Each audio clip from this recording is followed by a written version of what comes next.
FCRI ഭേദഗതിക്കെതിരെ രംഗത്തുവന്ന Changanassery archbishop Mar Thomas തറയിലിനെ തള്ളി കാസ. തോമസ് തറയിലിന്റെ വിമർശനം UDFന് വേണ്ടിയാണ്. വിവാദം ജോസ് കെ മാണിയെ സഹായിക്കാനാണെന്നും കാസ പ്രസിഡന്റ് കെവിൻ പീറ്റർ കുറ്റപ്പെടുത്തി. FCRI ഭേദഗതി ന്യൂനപക്ഷങ്ങൾക്കെതിരല്ല, സഭാ നേതൃത്വങ്ങൾ യാഥാർത്ഥ്യം മനസ്സിലാക്കണമെന്നും കെവിൻ പീറ്റർ ജനം TVയോട് പറഞ്ഞു. ശരിക്കും ഈ ഒരു ഭേദഗതി എന്ന് പറയുന്നത് ഒരു തരത്തിലും ക്രിസ്ത്യൻ വിശ്വാസികളെ ബാധിക്കുന്നതല്ല. ഇതിപ്പം ഇദ്ദേഹം നടത്തിയിട്ടുള്ള പ്രസ്താവന എന്ന് പറയുന്നത് പൂർണ്ണമായും കോൺഗ്രസിനെയും ജോസ് കെ മാണിയെയും സഹായിക്കുന്നതിന് വേണ്ടിയുള്ള മാത്രമാണ്. കഴിഞ്ഞ ലോക്സഭാ തെരഞ്ഞെടുപ്പിൽ മണിപ്പൂർ പറഞ്ഞുകൊണ്ട് എപ്രകാരമാണോ ക്രിസ്ത്യൻ വിശ്വാസികളെ തെറ്റിദ്ധരിപ്പിച്ചത്, സമാനമായ പ്രവർത്തനമാണ് ഇപ്പോൾ നടക്കുന്നത്. ഇപ്പോൾ കേന്ദ്ര സർക്കാർ കൊണ്ടുവന്നിരിക്കുന്നതെന്ന് പറഞ്ഞാൽ രാജ്യത്തിൻ്റെ സുരക്ഷയ്ക്കും എല്ലാം വളരെ ആവശ്യമായ ഒരു കാര്യമാണ്. കൊണ്ടുവരുന്ന വിദേശ ഫണ്ടുകളുടെ വിനിയോഗവും അത് തുടർന്നുള്ള പ്രവർത്തനവും എല്ലാം സുതാര്യമായിരിക്കണമെന്ന് മാത്രമേ കേന്ദ്ര സർക്കാർ ആഗ്രഹിക്കുന്നുള്ളൂ. അതിന് പ്രത്യേക ഒരു ഗൈഡ് ലൈൻ കൊണ്ടുവരുന്നു. ആ ഗൈഡ് ലൈൻ അനുസരിച്ച് FCRI അക്കൗണ്ടുകൾ ഉള്ള സ്ഥാപനങ്ങളായാലും NGOകളായാലും അതിനനുസരിച്ച് പ്രവർത്തിക്കണം. എത്രമാത്രമേ കേന്ദ്ര സർക്കാർ പറയുന്നുള്ളൂ. ജിജീഷ് കരുണാകരൻ ചേരുന്നു വാർത്തയുടെ കൂടുതൽ വിശദാംശങ്ങളുമായി. ജിജീഷ്, FCRI ഭേദഗതിക്കെതിരെ രംഗത്തു വന്ന ചങ്ങനാശ്ശേരി ആർച്ച് ബിഷപ്പിനെ മാർ തോമസ് തറയിലിനെ തള്ളിയിരിക്കുകയാണ് കാസ. എന്തെല്ലാം കാര്യങ്ങളാണ് പറയുന്നത്? UDFനു വേണ്ടി തോമസ് തറയിൽ സംസാരിക്കുന്നു എന്നുള്ള വിമർശനം കൂടി കാസ ഉയർത്തുന്നുണ്ടല്ലോ.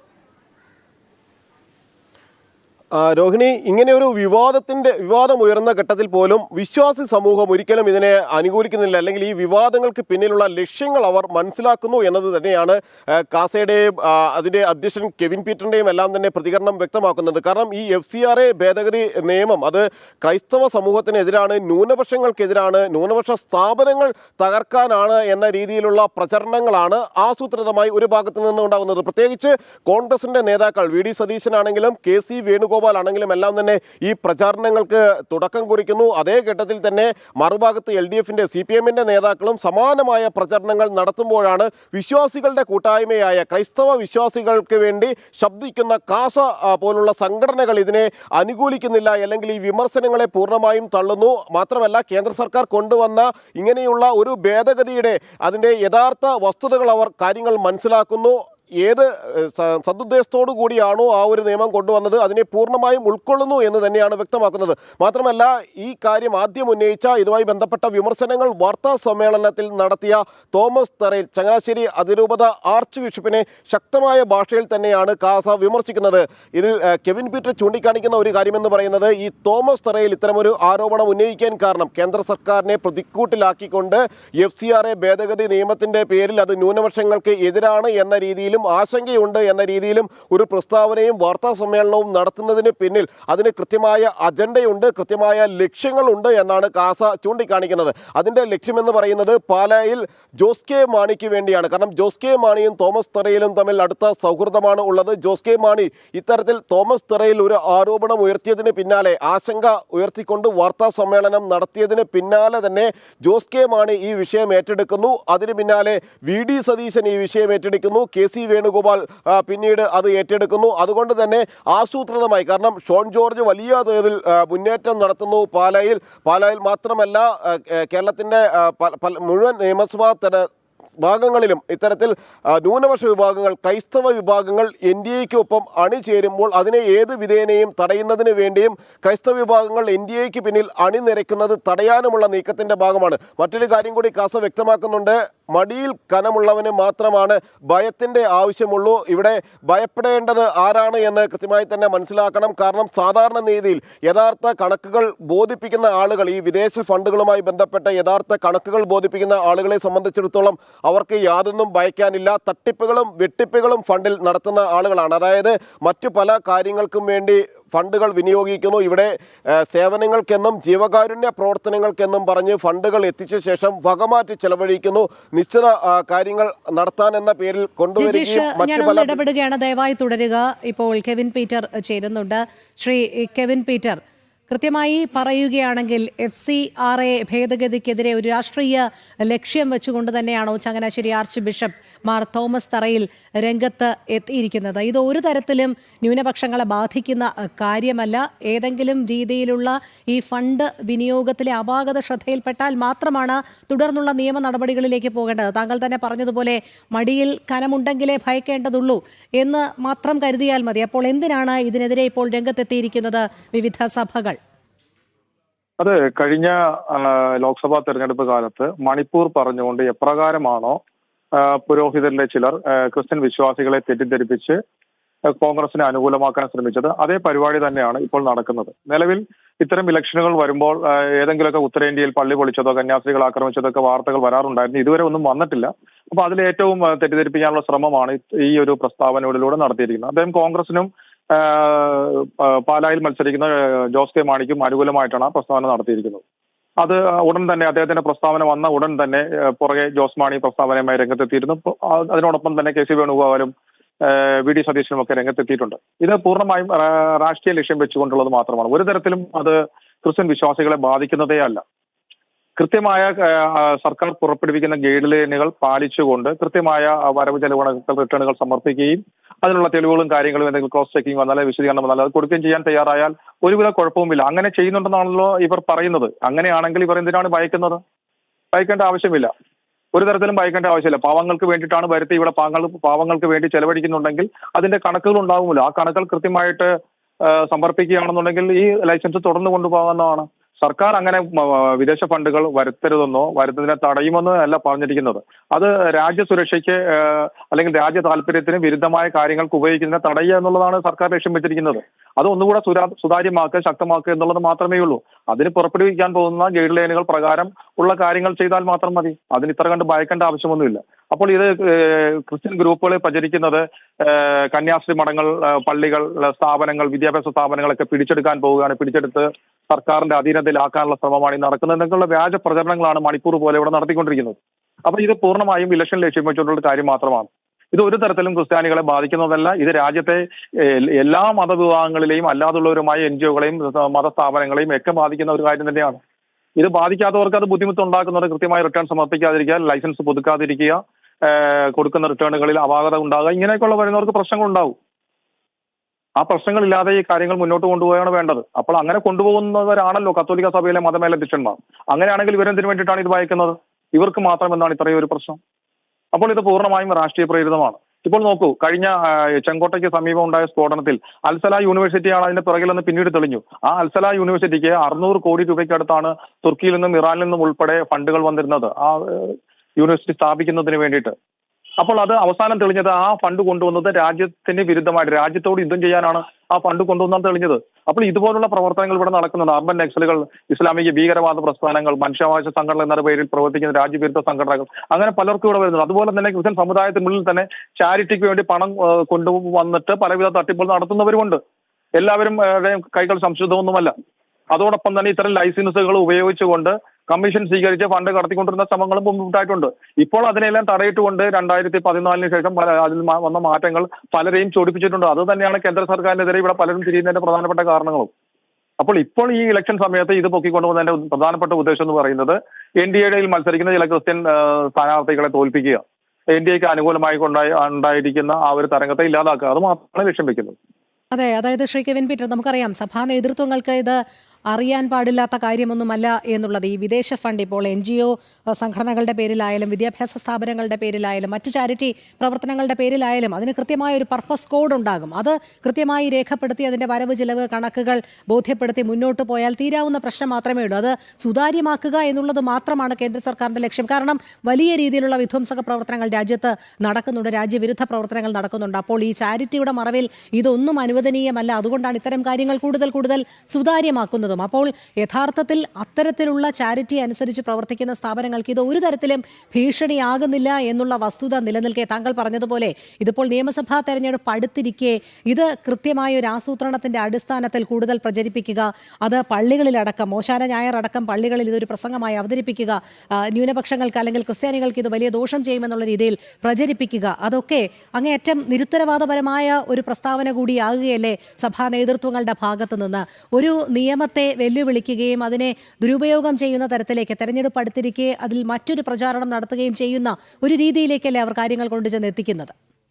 തീർച്ചയായിട്ടും സാധാരണ വിശ്വാസികളെ സംബന്ധിച്ചിടത്തോളം പൗരോഹിത്യം അമിതമായി രാഷ്ട്രീയത്തിൽ ഇടപെടുന്ന കാഴ്ചയാണ് കണ്ടുകൊണ്ടിരിക്കുന്നത്. കഴിഞ്ഞ തിരഞ്ഞെടുപ്പിന്റെ കാലത്ത് ഏറ്റവും പ്രധാനപ്പെട്ട ഏറ്റവും പരിപാലനമായി കാണുന്ന ഒരു ദിവസമാണ് ദുഃഖവെള്ളിയാഴ്ച. ആ ദുഃഖവെള്ളിയാഴ്ച കുരിശിന്റെ വഴി പോലും രാഷ്ട്രീയവൽക്കരിക്കുന്നതാണ് കണ്ടത്. ഇന്നലെ ഓശാന ഞായറാഴ്ച അവിടെ നല്ല വിശ്വാസികൾക്ക് വിശ്വാസത്തിൽ ഊന്നിയുള്ള ഒരു വചന സന്ദേശമാണ് കൊടുക്കേണ്ടത്. അതിനു പകരം വിശ്വാസികളെ രാഷ്ട്രീയപരമായി തെറ്റിദ്ധരിപ്പിക്കാൻ വേണ്ടിയുള്ള ഒരു രാഷ്ട്രീയ പ്രസ്ഥാനത്തിന് അനുകൂലമാക്കുന്ന രീതിയിലുള്ള പ്രസ്താവനയാണ് അഭിവന്യ ചങ്ങനാശ്ശേരി മെത്രാൻ തോമസ് തറയിൽ നടത്തിയത്. അദ്ദേഹം കോൺഗ്രസിനോട് വളരെ ആഭിമുഖ്യം കാണിക്കുന്ന ഒരു മെത്രാൻ തന്നെയാണ്. അത് തുറന്നു പറയാതിരിക്കാൻ നിവൃത്തിയില്ല. അദ്ദേഹം കോൺഗ്രസിനോട് മാത്രമല്ല ജോസ് കെ മാണിയോടും അമിതമായ വിധേയത്വം പുലർത്തുന്ന ഒരു മെത്രാൻ തന്നെയാണ്. പാലായിൽ ശ്രീ ഷോൺ ജോർജിന്റെ വിജയം ഉണ്ടാകുമെന്ന് അദ്ദേഹം ഭയക്കുന്നു. അതിനുവേണ്ടി ഇവർ തടയിടാൻ വേണ്ടിയിട്ടുള്ള ഒരു പ്രസ്താവന കൂടെയാണിത്. അത് ഏറ്റുപിടിച്ചുകൊണ്ട് ഇപ്പോൾ മാധ്യമങ്ങളും കേരളത്തിലെ ഭരണപ്രതിപക്ഷങ്ങൾ രംഗത്ത് എത്തിക്കഴിഞ്ഞു. അത് തന്നെയാണ് അദ്ദേഹം ഉദ്ദേശിച്ചത്. അല്ലാതെ ഇത് ഒരു തരത്തിലും സാധാരണ വിശ്വാസികളെ ബാധിക്കുന്നില്ല. ഇത് സംബന്ധിച്ച വ്യാജ വാർത്തകളുമൊക്കെയാണ് പുറത്ത് പല രീതിയിൽ ക്രിസ്ത്യൻ ഗ്രൂപ്പുകളിൽ പ്രചരിപ്പിക്കുന്നത്. ഇത് തീർച്ചയായിട്ടും ഇലക്ഷൻ ലക്ഷ്യം വെച്ചുകൊണ്ടുള്ളത് മാത്രമാണ്. അല്ലാതെ കത്തോലിക്ക സ്ഥാപനങ്ങൾ എന്ന് പറയുമ്പോൾ അതിൻ്റെതായ ഒരു മൂല്യമുള്ളതാണ്, ഒരു പവിത്രതയുള്ളതാണ്. അപ്പോൾ കാര്യങ്ങൾ സുതാര്യമായിരിക്കും, കണക്കുകൾ കൃത്യമായിരിക്കും എന്നാണല്ലോ പറയപ്പെടുന്നത്. എന്നാണ് ഞങ്ങൾ വിശ്വാസികളും വിശ്വസിച്ചിരിക്കുന്നത്. അങ്ങനെയാണെങ്കിൽ ഇവിടെ കാര്യങ്ങൾ കൃത്യമായിരിക്കും. വന്ന പണത്തിന് കണക്കുണ്ടാവും, ചെലവഴിച്ച പണത്തിന്റെ കണക്കുണ്ടാവും, അതിന്റെ രേഖകളുണ്ടാവും. ഈ രേഖകൾ സർക്കാരിൽ സമർപ്പിച്ച് ആ ലൈസൻസ് നീട്ടിക്കൊണ്ടുപോകുന്നത് എന്താണ് ബുദ്ധിമുട്ട്? സർക്കാർ ഒരു നിയമം പുറപ്പെടുവിക്കുകയാണെങ്കിൽ ഏത് കാര്യവും നിയമത്തിൽ പറയുന്ന ഗൈഡ് ലൈനുകൾക്ക് അനുസരിച്ചല്ലേ കാര്യങ്ങൾ മുന്നോട്ട് പോകുക. അപ്പോൾ കേന്ദ്ര സർക്കാർ ഒരു പുതുക്കിയ നിയമത്തിൽ ഗൈഡ് ലൈനുകൾ പുതിയതായിട്ട് മാറ്റം വരുത്തി കൊണ്ടുവരുമ്പോൾ അതിനനുസരിച്ച് പ്രവർത്തിക്കുക. ഈ നിയമം കൊണ്ടുവന്നിരിക്കുന്നത് കത്തോലിക്ക സ്ഥാപനങ്ങളെ മാത്രം ലക്ഷ്യം വെച്ചുകൊണ്ടല്ലോ. ഹൈന്ദവ സ്ഥാപനങ്ങളുണ്ട്. മുൻപ് സേവാഭാരതിയുടെ ചില അനാഥാലയങ്ങൾക്കുള്ള ലൈസൻസ് കുറച്ച് നാളത്തേക്ക് സസ്പെൻഡ് ചെയ്യപ്പെട്ടു. അതിന്റെ കാരണം എന്താണ്? അത് റിട്ടേൺ സമർപ്പിച്ചപ്പോൾ അതിനുണ്ടായ സാങ്കേതിക പിഴവുകളാണ്, ഓഡിറ്റർമാർക്ക് പറ്റിയ പിഴവുകളാണ്. അപ്പോൾ ഇത് ഹൈന്ദവ സംഘടനകൾക്കായാലും സ്ഥാപനങ്ങൾക്കായാലും മുസ്ലിം സ്ഥാപനങ്ങൾക്കായാലും എല്ലാവർക്കും ബാധകം തന്നെയാണ്. അല്ലാതെ ഇത് കത്തോലിക്ക മതത്തെ മാത്രം ബാധിക്കുന്ന കാര്യമൊന്നും അല്ല ഇത്. ഇതിപ്പോൾ ഉയർത്തിക്കൊണ്ടുപോയിരിക്കുന്നത് ക്രിസ്ത്യൻ വിശ്വാസികളെ തെറ്റിദ്ധരിപ്പിച്ച് ഇലക്ഷനിൽ കോൺഗ്രസിന് അനുകൂലമായ നിലപാടെടുപ്പിക്കുക എന്നുള്ളത് മാത്രമാണ്. അതെ, വളരെ നന്ദി ശ്രീ കെവിൻ പീറ്റർ ഞങ്ങളോട് പ്രതികരിച്ചതിന്. ജിജീഷിലേക്ക് വീണ്ടും പോകുകയാണ്. ജിജീഷ്, ഇതിനെ ഒരു രാഷ്ട്രീയ ആയുധം ആക്കുകയാണ് ഇടതും വലതും, അതിനൊപ്പം ക്രൈസ്തവ സഭകൾ കൂടി നിൽക്കുന്നു എന്നുള്ളതാണ് വേദനാജനകം, അല്ലേ?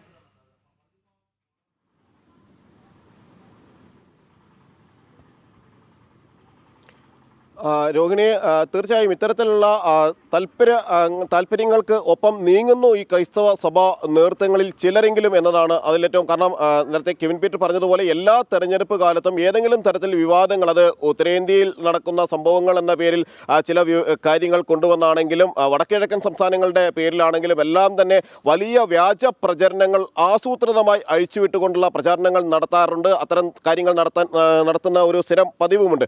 എന്നാൽ ഒരു തരത്തിലും അത്തരം കാര്യങ്ങൾ ഒന്നും തന്നെ ഇല്ലാതെ വരുമ്പോൾ മറ്റെന്തെങ്കിലും ഒരു വിവാദം ഉണ്ടാക്കുക എന്നതിൻ്റെ അടിസ്ഥാനത്തിൽ തന്നെയാണ് FCRA നിയമ ഭേദഗതി ബില്ലിൻ്റെ പേരിൽ ഈ ഒരു വിവാദം ഉണ്ടാക്കുന്നത്. പ്രത്യേകിച്ച് ഇതിനെ സാധാരണ നിലയിൽ എതിർക്കേണ്ടത് ഭീകരവാദ സംഘടനകളും നക്സലേറ്റ് സംഘടനകളും എല്ലാം ആണ്. കാരണം അത്തരം ആളുകൾക്ക് വലിയ തോതിൽ ഫണ്ട് വരുന്നത് തടയുന്നതിന് വേണ്ടിയാണ് FCRA നിയമം കർശനമായി കേന്ദ്ര സർക്കാർ നടപ്പിലാക്കി പോരുന്നത്. ഭീകരവാദ സംഘടനകളാണെങ്കിലും നക്സലേറ്റ് സംഘടനകളാണെങ്കിലും എല്ലാം തന്നെ വലിയ തോതിൽ ഫണ്ടുകൾ വരുമ്പോൾ അതിനെ തടയാനുള്ള നീക്കങ്ങൾ ശക്തമായി മുന്നോട്ട് കൊണ്ടുപോയിരുന്നു. മാത്രമല്ല, നല്ല രീതിയിൽ പ്രവർത്തിക്കുന്ന സന്നദ്ധ സംഘടനകൾ, സേവന സംഘടനകൾ, മതസംഘടനകളുടെ ഭാഗമായിട്ടുള്ള ജീവകാരുണ്യ പ്രവർത്തനങ്ങൾ എന്നിവയ്ക്കൊന്നും തന്നെ ഈ FCRA നിയമ ഭേദഗതി ബില്ല് ഒരു തരത്തിലും ബാധകമല്ല, അല്ലെങ്കിൽ അവരെ ബാധിക്കുന്നതല്ല ആ ഭേദഗതി എന്നിരിക്കെയാണ് ഇത്തരത്തിലുള്ള വിമർശനങ്ങൾ നടത്തുന്നത് എന്നതാണ് അതിലേറ്റവും പ്രധാനപ്പെട്ട ഒരു യാഥാർത്ഥ്യം. കാരണം ഈ കണക്കുകൾ വിവരങ്ങൾ നൽകുന്നതിൽ ഏതെങ്കിലും തരത്തിലുള്ള തെറ്റുകൾ വന്നിട്ടുണ്ട് എങ്കിൽ, അത് ബോധിപ്പിക്കുന്നതിൽ ഏതെങ്കിലും പാളിച്ചകൾ വന്നിട്ടുണ്ടെങ്കിൽ സ്വാഭാവികമായും അത് തിരുത്താനുള്ള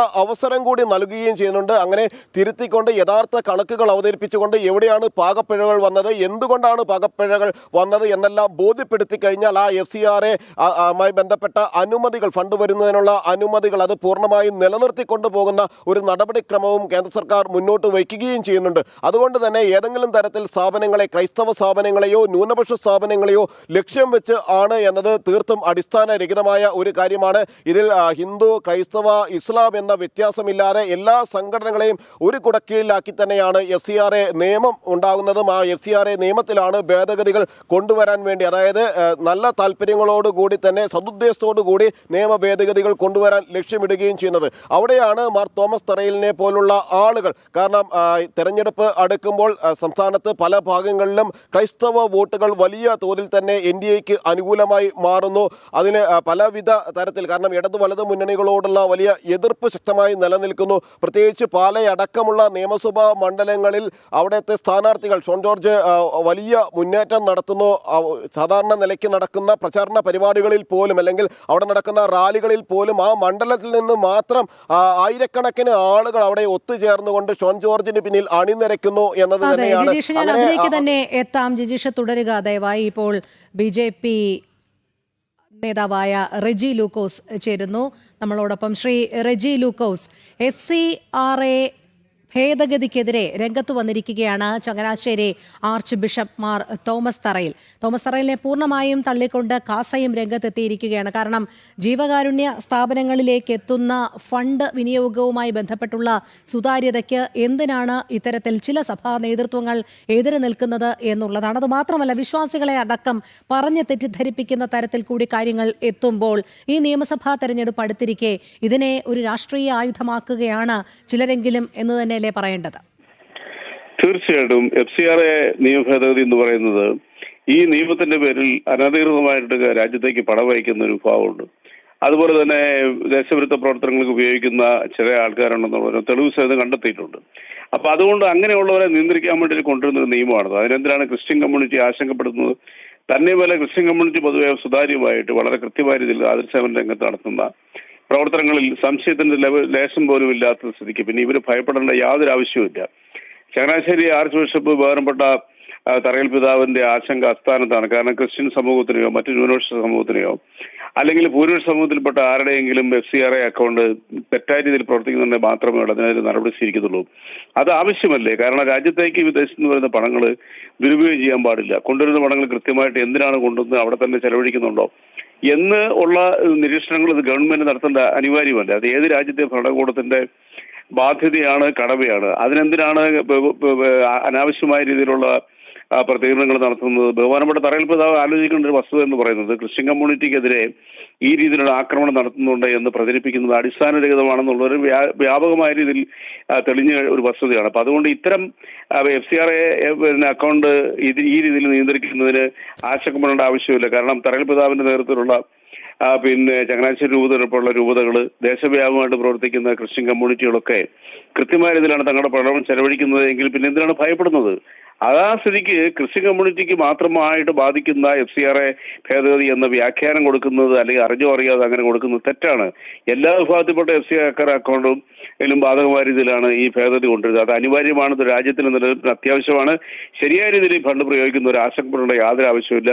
ക്രിസ്ത്യൻ കമ്മ്യൂണിറ്റിക്ക് എന്തെങ്കിലും വിഷയങ്ങളുണ്ടെന്നുണ്ടെങ്കിൽ അത് നേരിട്ട് പ്രധാനമന്ത്രിയുടെ അടുത്തോ കേന്ദ്ര സർക്കാരിന്റെ അടുത്തോ അവതരിപ്പിക്കുക. പറയുന്ന കാര്യങ്ങളിൽ കൃത്യതയുണ്ടെങ്കിൽ അത് പരിഹരിക്കപ്പെടും. എന്തായാലും ആശങ്ക വേണ്ടാത്തൊരു കാര്യത്തെക്കുറിച്ച് അനാവശ്യമായ വാദപ്രതിവാദങ്ങൾക്ക് വേണ്ടിയിട്ട് സഭ ഈ രീതിയിൽ പ്രതികരിക്കുന്നത് തെറ്റാണ്. കേരളത്തിലെ ക്രിസ്ത്യൻ കമ്മ്യൂണിറ്റി, ഇന്ത്യയിലെ ക്രിസ്ത്യൻ കമ്മ്യൂണിറ്റിയും ഇവിടെ സുരക്ഷിതമായ രീതിയിലാണ് പ്രവർത്തിക്കുന്നത്.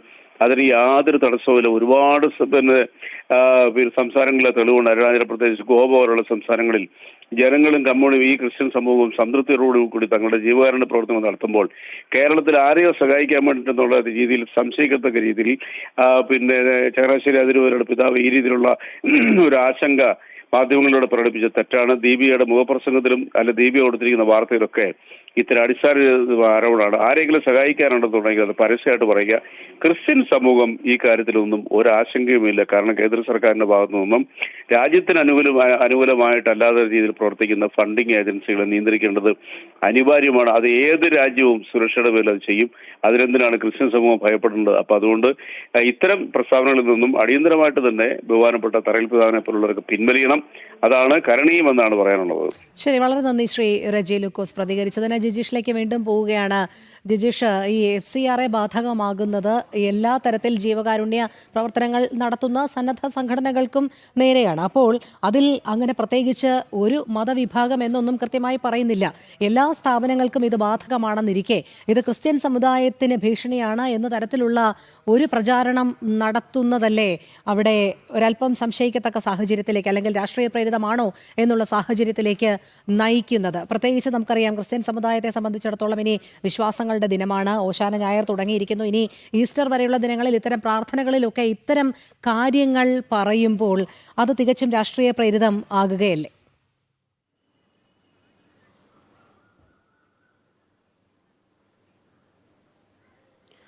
രോഹിണി, ഇവിടെ ഈ ഒരു വിശ്വാസ ഘട്ടത്തിൽ അല്ലെങ്കിൽ ക്രൈസ്തവ സഭയുമായി ബന്ധപ്പെട്ട ക്രൈസ്തവ വിശ്വാസികളുമായി ബന്ധപ്പെട്ട് വിവിധ ചടങ്ങുകൾ വരാനിരിക്കെ, ഈസ്റ്റർ അടക്കമുള്ള ചടങ്ങുകൾ വരാനിരിക്കെ അവിടെ വിശ്വാസികൾക്കിടയിലേക്ക്, അവരുടെ മനസ്സുകളിലേക്ക് വലിയ തോതിലുള്ള ചിന്തകൾ അല്ലെങ്കിൽ വിഷമങ്ങൾ കുത്തിവെച്ചുകൊണ്ട് ഇത്തരത്തിലുള്ള വ്യാജ പ്രചരണങ്ങൾ അവരിലേക്ക് അടിച്ചേൽപ്പിക്കുക. കാരണം തദ്ദേശ ഇതുമായി ബന്ധപ്പെട്ടുകൊണ്ട് കഴിഞ്ഞ തെരഞ്ഞെടുപ്പിലടക്കം ആവർത്തിച്ച് വന്നിട്ടുള്ള ഒരു കാര്യം തന്നെയാണ് ഇത്തരത്തിൽ വ്യാജ പ്രചരണങ്ങൾ നടത്തുക എന്നത്. കാരണം NDAയുടെ മുന്നേറ്റം അല്ലെങ്കിൽ BJPയുടെ മുന്നേറ്റം തടയുന്നതിന് വേണ്ടിയുള്ള നീക്കം. കാരണം ഈ കാര്യത്തിൽ ഇടത് വലത് മുന്നണികളാണ് ഈ പ്രചരണം ഏറ്റവും ശക്തമാക്കി മുന്നോട്ട് കൊണ്ടുപോകുന്നത്. അത് പ്രതിപക്ഷ നേതാവ് VD സതീശനാണെങ്കിലും ഒപ്പം തന്നെ KC വേണുഗോപാൽ ആണെങ്കിലും എല്ലാം തന്നെ ഇത്തരത്തിലുള്ള ഒരു ആരോപണം, അത് കുപ്രചരണമാണ് എന്ന് അറിയാമായിരുന്നിട്ടും, കാരണം ഇത് പാർലമെന്റിൽ എത്തിയപ്പോൾ ഇത് വിശദമായ ചർച്ചയ്ക്ക് വന്ന ഘട്ടത്തിൽ ഒന്നും തന്നെ ഈ കാര്യത്തിൽ യാതൊരു അഭിപ്രായ വ്യത്യാസവും പുലർത്താതിരുന്ന ആളുകൾ, അതേ ആളുകൾ തിരഞ്ഞെടുപ്പ് കാലത്ത് ഇത്തരമൊരു വിവാദങ്ങൾക്ക് തുടക്കമിടുന്നു. അതിന് ആദ്യം തന്നെ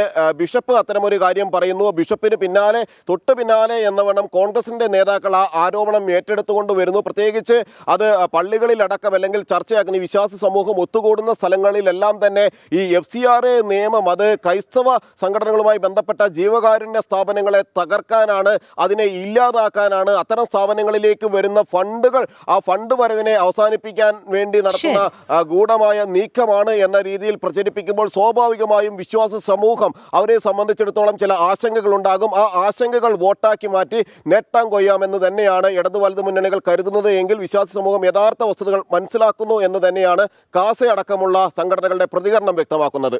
ശരി, ജിജീഷ്